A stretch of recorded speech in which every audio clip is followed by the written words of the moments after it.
Hey there again, guys. Another project that I just got in the mail. This is probably considered the world's smallest oscilloscope.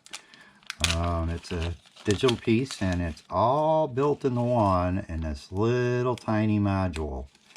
And what this allows you to do is you can hook it up to the Raspberry Pi, and you can turn around and have some software that runs with it, and basically you put some probes to it and that's it.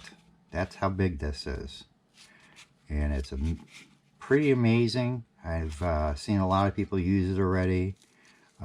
It's a great little tool, but it's a wonderful little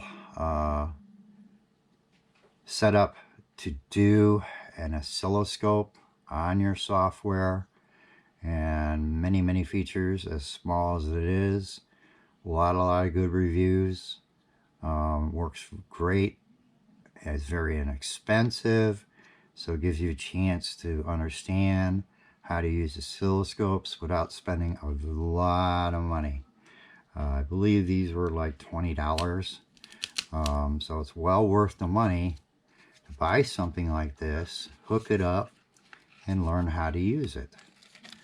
It's got a lot of wonderful features on it that the big scopes do, and it gives you an idea of, again, putting something together, setting it up, calibrating it. So we will be doing another video for this with it hooked up, and have it running and show you some tests on what it does. So see you in the next video on that, and thank you.